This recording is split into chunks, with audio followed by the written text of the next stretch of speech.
Asalaamu calaykum waraxmatullaahi tacaala wabarakaatuh daawadayaal kusoo dhawaada wararka caalamka oo aad si toos ah kala socotaan Suldaanka TV xaruntiisa dhexe ee magaalada Nairobi. Waxaa warka idiin sheegaya anigoo ah Maslax Abuukar Xaaji. Qodobada warkayga aad ku daawan doontaan ayaa waxaa ka mid ah madaxweyne Trump oo shaaciyay qorshe halis ah oo Shiinaha uu la damacsan yahay golaha Congress-ka Mareykanka. Dowladda Qatar oo shaaca ka qaaday siyaasadeeda fog ee ku aadan dalka Soomaaliya. wasiirkii hore ee arrimaha dibadda dowladda federaalka ah ee Soomaaliya Yuusuf Garaad oo sheegay in la cuuriyaamiyay baarlamaanka Soomaaliya. Madaxweynaha dalka Djibouti Ismaaciil Cumar Geelle oo shaaca ka qaaday isfahamka ah dalalka Eritrea iyo Djibouti dhex maray dhawaan. Faysal Cali Waraabe oo ammaan kala duldhacay Cabdikariin Sheekh Muuse qalbi dhagax sheegayna in hal arin uu aaminsan yahay. madaxweyne Farmaajo oo bogaadiyay guul caalami ah oo u soo hoyatay dowladda federaalka ah ee Soomaaliya. waxaan idiin soo gudbin doonaa su'aasha maanta hase ahaatee ogeysiis muhiim ah. Dhammaan daawadayaasha ku xiran Suldaanka TV wararka iyo barnaamijyada ka baxa waxaan ogeysiinaynaa in wararkeena iyo barnaamijyadeena aan u wareejin doono shacabka media halkaasi oo aad kala socon doontaan toddobaadyada iyo maalmahana soo aadan.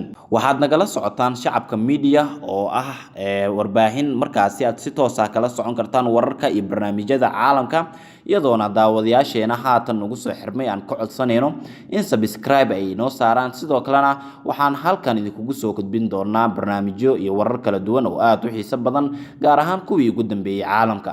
haddaba si aan kugu soo gudbino wararka iyo barnaamijyada joogtada ah halkan subscribe noo saar kadibna asxaabtaada la sii wadaag. waxaana kaga mahadcelinaynaa sida aad taageerada noogu tahay had iyo jeerna ugu xiran tahay akhbaaraadka aan kuu soo gudbino. warkii oo fidsan. dowladda Qatar ayaa waxa ay shaaca ka qaaday siyaasadeeda fog ee ku aadan dalka Soomaaliya.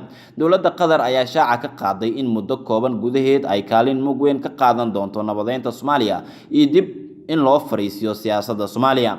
wasiirka arrimaha dibadda dowladda Qatar Maxamed bin Cabdiraxmaan Al Thani ayaa arintan ku dhawaaqay waxaana uu sheegay in howlahan ay fulin doonaan inta dowladdan aysan 4 sano jirsan. Al Thani waxa uu sheegay in Qatar ay siyaasad fog ka leedahay Soomaaliya sidaa awgeedna ay ku qasban yihiin inay dadajiyaan baahiyaha ay Soomaaliya u qabto amniga iyo siyaasadda oo la fariisiyo. dadka Soomaaliyeed ayuu ku sheegay inay yihiin kuwo aad ugu nugul nabadda iyo wada noolaanshaha balse waxa uu carab dhaway inay jiraan dhinacyo aan ku qanacsanayn degnaanshaha Soomaaliya. Qatar sinaba ugama gaabsan doonto inay garab istaagto Soomaaliya waayo waxa ay nagu dhiirigelinaysaa in Soomaalidu ay u nugul yihiin nabadda iyo wax wada qabsiga.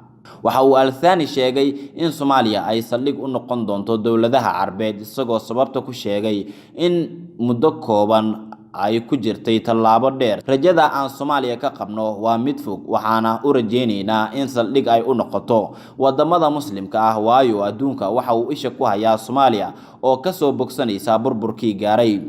Al Thani oo ka qayb galaya shirka 73aad ee qaramada midoobay ee ka socda magaalada New York ee dalka Mareykanka ayaa sidoo kale sheegay in madaxda dowladaha qaniga ah uu kala hadli doono arrimaha Soomaaliya isagoo ballan qaaday inay xoogga saari doonaan sidii looga qayb qaadan lahaa isgarab istaagga Soomaaliya. si kastaba ha ahaatee dowladda Qatar oo dano siyaasadeed ku qabta Soomaaliya ayaa doonaysa in dowladaha Carbeed ee khaliijka ay ka xigsato Soomaaliya oo dhawaan u heelisay dalkaasi kadib markii ay cunaqabateen dhaqaale oo rasmi ah ay ku soo rogeen inta badan wadamada khaliijka.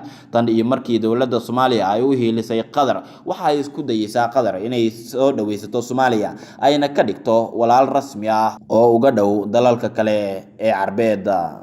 wasiirkii hore ee arrimaha dibadda Soomaaliya Yuusuf Garaad ayaa waxa uu ku dhawaaqay in baarlamaanka Soomaaliya la cuuriyaamiyay isla markaana shaqadiisii uusan qabsan karin.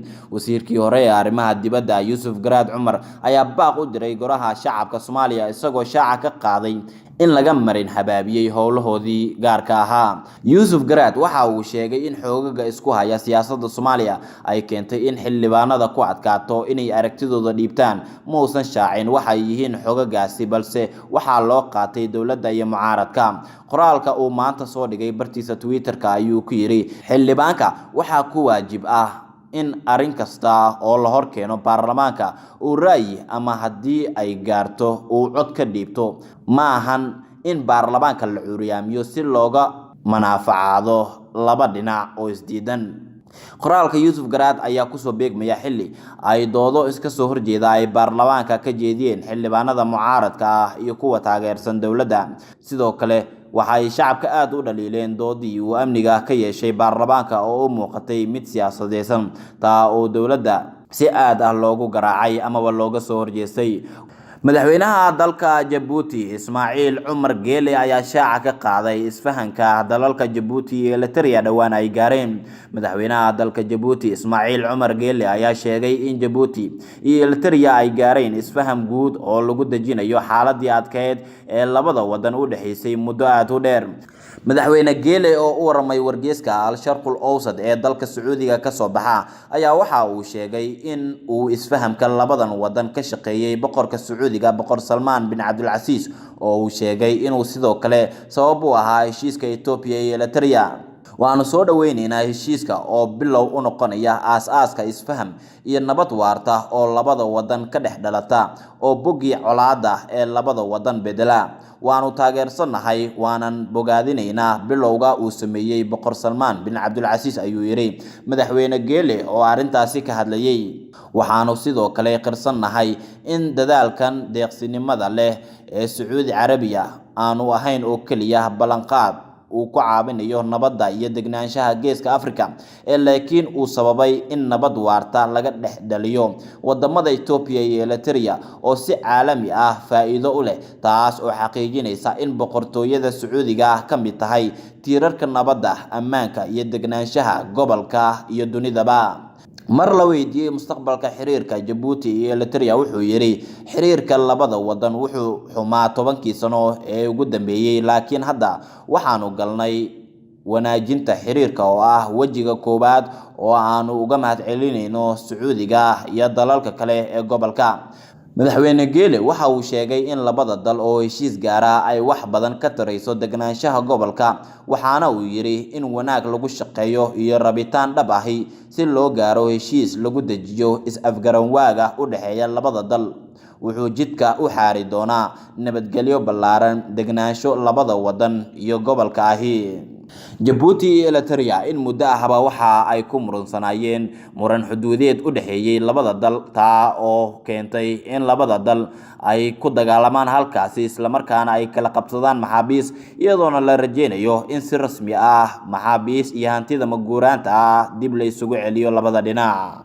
hogaamiyaha xisbiga UCID Faysal Cali Waraabe ayaa waxa uu sheegay in Cabdikariin Sheekh Muuse Qalbi Dhagax uu yahay halyeey Soomaaliyeed oo aaminsan hal arin. gudoomiyaha xisbiga mucaaradka Somaliland ee UCID Engineer Faysal Cali Waraabe oo magaalada Hargeysa ay ku kulmeen sarkaalka ONLF ka tirsan Cabdikariin Sheekh Muuse Qalbi Dhagax ayaa sheegay in Somaliland ay u maamustay sidii ku habooneed sarkaalkan. Faysal Cali Waraabe waxa uu sheegay in kulanka magaalada Hargeysa ku dhexmaray isaga iyo Qalbi Dhagax uu ahaa mid ay ku soo koobeen dhacdooyinkii ugu muhiimsanaa caalamka gaar ahaan gobolka. Faysal Cali Waraabe waxa uu sheegay inuusan horay u arag qof ka mowqif adag Qalbi Dhagax waxaana uu tilmaamay inay ka go'an tahay sida Soomaaliya la isugu soo celin lahaa. Qalbi Dhagax waxa uu aad uga dulqaad badan yahay Soomaalida kale waayo waxa uu u istaagay in Soomaalida ay wada noolaadaan iyadoo aan la isfaquuqin ama aan lagu wada noolaan kala fogaansho. inta aan wada hadlaynay Qalbi Dhagax waxa hadalkiisa u badnaa in laga heshiiyo khilaafaadka ka dhex jira dawladda Soomaaliya iyo Somaliland. dabcan anagu ma diidanin in lagu wada noolaado darisnimo. Faysal waxa uu tilmaamay in Qalbi Dhagax uu ka xaqiijiyay in uu istaagayo sida Soomaaliya la isugu soo dhaweyn lahaa isla markaana uu bilaabi doono Soomaaliya iyo Somaliland inuu kala dabqaado. anagu waan soo dhaweynaynaa in meesha laga saaro waxyaabaha khilaafka dhaliyay. adduunka waxa ay u wada dhaqmaan iyagoo aan isku calool fiyoobeen haddana isma qabtaan marka waan soo dhaweynaynaa dadaalkiisa ayuu yiri Faysal Cali Waraabe. sidoo kale Faysal Cali Waraabe waxa uu arin aad u foolxun ku sheegay tallaabadii ay dawladda Soomaaliya markii hore ku dhiibtay Qalbi Dhagax waxaana uu carab dhabay in dhiibitaankiisii uu ahaa mid albaabo kheyr qaba u furay. Kulanka dhex maray Faysal Cali Waraabe iyo Qalbi Dhagax oo ahaa mid xog wareysi ah ayaa waxa uu ku soo dhamaaday in ahmiyadda la siiyo sida ay Soomaalida ugu wada noolaan lahayd nabad iyo colaad la'aan. Madaxweynaha Jamhuuriyadda Federaalka ee Soomaaliya Mudane Maxamed Cabdullaahi Farmaajo ayaa waxa uu bogaadiyay guul caalami ah oo ay u soo hoyisay xukuumadda uu hogaaminayo Ra'iisul Wasaare Khayre. Madaxweynaha Jamhuuriyadda Federaalka Soomaaliya Mudane Maxamed Cabdullaahi Farmaajo dadaalada xukuumadda Federaalka Soomaaliya ee uu hogaamiyo Ra'iisul Wasaare Xasan Cali Khayre ay ku bixisay dib u soo celinta kalsoonidii beesha caalamka ee ku aadan hufnaanta hay'adaha maaliyadda Soomaaliya. Madaxweynaha ayaa sheegay qorshaha iskaashiga wadajirka ah ee Soomaaliya iyo Golaha Bangiga Adduunka 2019 ilaa 2022 uu ka turjumayo horumarka xukuumadda Soomaaliya ay ka sameysay dib u habeynta laamaha maaliyadda, kobcinta dhaqaalaha iyo sare u qaadista ilaha dakhliga dalka. barnaamijyada ay ansixiyeen Golaha Bangiga Adduunka ee ku saabsan maalgelinta adeegyada aasaasiga ah, dhamaystirka dhismaha hay'adaha dawliga ah iyo kor u qaadista fursadaha shaqo waxay dhiirigelin u yihiin qorshaha dowladda federaalka Soomaaliya ay hiigsanayso, ayuu yiri Madaxweyne Maxamed Cabdullaahi Farmaajo. Madaxweyne Farmaajo ayaa faray xukuumadda federaalka Soomaaliya in fulinta barnaamijyadaas horumarineed lagu jaangooyo baahiyaha shacabka, gaar ahaan kobcinta ganacsiga dadka danyarta ah, kor u qaadista fursadaha waxbarashada, yareynta saboolnimada iyo shaqo la'aanta ka jirta guud ahaan Soomaaliya. Madaxweyne Maxamed Cabdullaahi Farmaajo ayaa uga mahadceliyay Golaha Maamulka ee Bangiga Adduunka oo magacooda loo soo gaabiyo WPG iyo hay'adda lacagta IMF sida wanaagsan ee ay ula shaqeeyeen dowladda federaalka Soomaaliya iyo gacanta ay ka geysanayaan qorshaha ku saabsan hirgelinta himilooyinka shacabka Soomaaliyeed. Barnaamijka iskaashiga wadajirka ah ee Soomaaliya iyo Bangiga Adduunka ayaa salka ku haya kor u qaadista dakhliga, dhisidda awoodda dowladda hoose, kobcinta adeegyada aasaasiga ah ee bulshada, horumarinta ganacsiga iyo taabagelinta maalgashi horseedi kara in si xawli ah dib loogu soo dhiso dhaqaalaha dalka Soomaaliya. Bangiga Adduunka ayaa 30 sano kadib waxa uu kaalmo siinaya dowladda federaalka ee Soomaaliya, waxaana dadka u dhunduleela arrimaha dhaqaalaha ay sheegeen in tani ay muujinayso in Bangiga Adduunka ay arkeen hufnaanta ka dhex jirta laamaha dowladda, gaar ahaan laanta maaliyadda. ugu dambeyntiina madaxweynaha dalka Mareykanka Donald Trump ayaa waxa uu shaaciyay qorshe halis ah oo uu Shiinuhu la damacsan yahay Golaha Congress-ka Mareykanka ayaa digniin culus ka soo saaray faragelin uu dalka Shiinaha ku sameeyo doorashada aqalka Congress-ka Mareykanka. Doorashada aqalka Congress-ka Mareykanka ayaa dhacaysa 6 bisha November, waxaana laga qabaa walwal in dalka Shiinaha faragelin uu ku sameeyo. Madaxweynaha dalkaasi Mr. Donald Trump ayaa digniintiisa ku sheegay in Shiinaha uu doonayo in faragelin toos ah uu ku sameeyo doorashada aqalka Congress-ka iyadoo la marayo wadada Ruushka. Waxa uu Trump eediisa ku sheegay in Shiinaha marnaba uusan doonin guulo uu gaaro xisbiga Jamhuuriga ee uu isagu hogaaminayo. Waxa uu Trump ku faanay in arrintaasi ay la xiriirto shaqada adag ee uu ka qabtay siyaasadda Mareykanka iyo ganacsiga dibadda. Isagoo ka hadlayay kulanka Golaha Ammaanka ee Qaramada Midoobay ee ka socda magaalada New York ayaa waxa uu sheegay in Shiinaha isku dayayo ficilo ka dhan ah maamulka Trump. Mr. Trump waxa uu ku meermeeray bayaaninta eediisa ma uusan soo bandhigin cadeymo muujinaya eedo uu soo jeediyay dalka Shiinaha. Sidoo kale hadalka Mr. Trump ayaa waxa mid aan xaqiiq ahayn ku sheegay xukuumadda Shiinaha oo iyadu beenisay eedo loo soo jeediyay ee ku aadan in faragelin ku hayso doorashada. Xukuumadda Shiinuhu waxa ay sheegtay inaysan doonayn inay ku lug lahaato ama faragelin ay ku sameyso siyaasadda dalalka dibadda, sida uu sheegay wasiirka arrimaha dibadda Wang Yi. Trump ayaa waxa lagu xamanayay markii uu kursiga soo fariistay in Ruushka uu kaalin ka qaatay in uu ku guuleysto doorashada dalka Mareykanka, inkastoo uu beeniyay haddana eedeymaha culus ee uu u jeedinayo dalka Shiinaha waxa ay noqonaysaa mid dunida si weyn looga hadalhayo, lamana oga in arrintaasi ay dhici karto iyo in kale. waxaa warka idiin sheegayay anigoo ah Maslax Abuukar Xaaji. Daawadayaasheena waxaan ku wargelinaynaa in haatan wixii ka dambeeya barnaamijyada iyo wararkeena ay si toos ah uga heli doonaan Shacabka Media. waxaana ka codsanaynaa daawade in halkaas aad nagula soo biirto isla markaana aad subscribe inoo saarto adigoona halkaasi ka share gareynaya muuqaalada hadba aan idiin soo gudbino ee ku saabsan dhacdooyinkii ugu dambeeyay caalamka. sababta halkan aan uga wareegayno waxa ay tahay cilado nala soo darsay sida daraadeed toddobaadyada ama maalmaha soo socda wararkeena iyo barnaamijyadeena waxaad si toos ah uga heli doontaa xagga iyo Shacabka Media. halkaasna subscribe noo saar lana wadaag asxaabtaada kale si akhbaarta adiga aad heshay ay iyaguna u helaan. waxaan kaaga mahadcelinaynaa sida had iyo jeer aad ugu xiran tahay wararka iyo barnaamijyada aan kuu soo gudbino.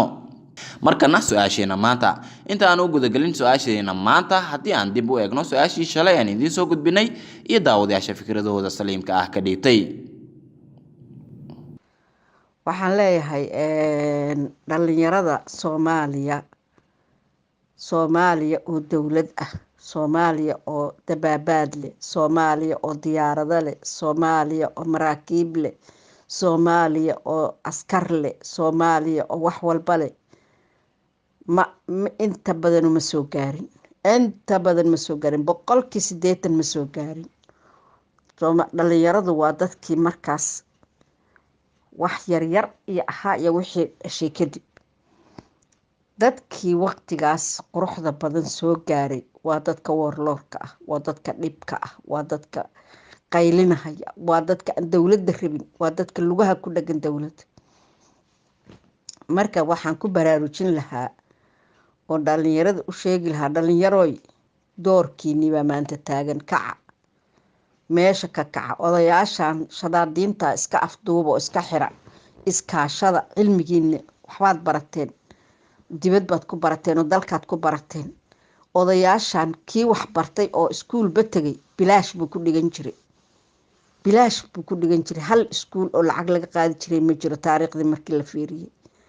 isbitaal lacag lagama qaadi jirin. adduunka waxay ahayd Soomaaliya meesha horu martay. dadkii waa u cuntami weyda noloshaas, dadkii ku noolaa inay noloshii socotay u cuntami weyda. waxay ka doorteen warloornimo, xaqiraad, xumaan, guryahay gubaan, guryahay kala qabsadaan, inay isdilaan, inay dumarka kufsadaan, inay wax daran. shaydaan baa istusay. marka waxaan leeyahay dadka dhalinyarada ah oo qalbigoodu nadiifka yahay, oo maskaxdoodu nadiifka tahay, oo door muuqdaad leedihiin, doorkiina muujiya, cilmigiina la soo baxa, ololaq sameeya, mudaaharaadyo sameeya, ka hor imaada waxa warloorada iyo waxa dowlad goboleedyada iyo waxa qashmaanka ah iyo waxa kala hadlahaya. ka hor imaada. wax ay noo tarhayaan malahan, wallaahi alcadiim waxba ma tarhayaan. marka waxaad arkaysaa gobolka uu joogo nin u fakarahayaa ma jiro. nin walba wuxuu u fakarahayaa lacag see ku helaa, seed doorasha ay haysa, see ku soo noqdaa. wax kale kuma fakarahayaan. qofkii odaygii kale ay ka liqi waayaanna laaluush bay siinayaan, odaygii kalena waa xirayaan, waa tuurhayaan, waa durkinayaan. marka dhalinyaroy waxaan ilaahay ka rajaynayaa inaad bedeshaan sistamka hadda jira. bedela, dibad iyo dalba isu imaada. dowladda waxaan leeyahay dhalinyarada soo daaya, albaabada ka fura. dhalinyarada albaabada ka fura. nimanka hadda madaxda dowladda ka waa niman dhalinyaro ah runtii, laakiin warlooradii iyo balaayadii baa maskaxda wada haysata. wax soconaya malahan. markii hadda nimankii dibitaatiyaasha, ninka dibitaatiga oo dowladda lacagta ka qaata oo 3,000 iyo wax la jira mushaar, gunno, baabuur, guri, adduun saa isugu korsaaran yahay. caruurtiisiina ay America iyo Yurub iyo Australia iyo Africa kala joogaan, oo kii caruur lehba ay kala joogaan, oo ay meelahaas ku kala maqan yihiin, waxbarashadoodii iyo nabadgelyadoodii iyo waxooda sugan yihiin. dhalinyarada maanta wax baratay wadankoodii joogta waxaa laga doonayaa inay wadankooda badbaadiyaan, dalkooda iyo dadkoodaba inay badbaadiyaan baa dhalinyaradan laga rabaa. hooyo markaa dhalinyaradana waxaan ka rabnaa odayaashan gaboobay maskaxdiiba isku yaacday iyo kuwa calooshooda u shaqaystayaasha ee wax isku huba ee dhulalkaa ka yimi inaanay isku hallaynin, ay wadankooda wax u qabtaan, ay dadkooda wax u qabtaan ayaa laga rabaa dhalinyaradu inay is-abaabusho oy kacdo oo mustaqbalkooda ilaashadaan oo wadankooda ilaashadaan baa laga rabaa. Dadka imika wadanka hayaa ee baarlamaan iyo isku sheegayo maamul goboleedyo iyo kulligood waa calooshooda u shaqaystayaal, wax nadiif waa ku yaryihiin, waa 1 iyo 2 waa ku yaryihiin. nadiif waa kulligood waxa weeyaan maaha dad daacada, maaha dad wadaniyiina, maaha dad wax qabanaya, maaha dhalinyarada mustaqbalkiina iyo dhulkiina u soo jeesta meel kasta aad joogtaan. saasaan idin leenahay. marka dhalinyaradaas iyaga laga rabaa wadankooda inay wax u qabtaan, ayaga laga rabaa dhalinyaradu hayse abaabusho, odayaashan ha laga tashado iyo nimankan calooshooda u shaqaystayaasha. nin waliba wuxuu doonayaa guryo waaweyn inuu meel ka dhisto. markana su-aasheena maanta waxa ay ku saabsan tahay tan iyo markii khilaafka uu soo kala dhex galay wadamada khaliijka waxaa muuqanaysay in Soomaaliya ay door dhexdhexaadnimo ah ka qaadatay khilaafkaas soo dhex galay wadamada Carbeed, iyadoona doorkaasi ay sababtay in dowladda Qatar ay walaal dhab ah u aragto dalka Soomaaliya. haddaba maadaama Soomaaliya ay u heelisay Qatar isla markaana ay ka soo horjeesatay sida hadalka loo dhigi karo wadamada kale ee khaliijka oo aad uga carooday go'aanka dhexdhexaadnimada ay qaadatay Soomaaliya, ilaa iminka tan iyo markii Soomaaliya ay u heelisay wadanka Carbeed ee Qatar maxaa ay ku soo kordhisay dhinaca Soomaaliya oo ay balanqaadyo kala duwan sameysay oo ku saabsan dhinaca mashaariic horumarineed. fikirkaada waxaad nagala wadaagi kartaa dhanka WhatsApp-ka oo aad si toos ah nagala soo xiriiri karto xagga iyo WhatsApp-ka nambarada shaashada idinkaga muuqda.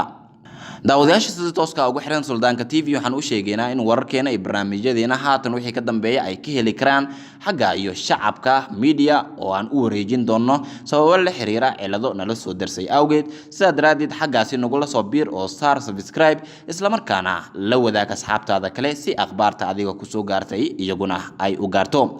aad baad ugu mahadsantahay sida had iyo jeer aad ugu xiran tahay wararkeena iyo barnaamijyadeena. guud ahaanba waa inaga intaa warkii caalamka oo aad kala socoteen Suldaanka TV xaruntiisa dhexe ee Nairobi. tani inteenu ku kulmi doono warkan kan xiga. nabadgelyo.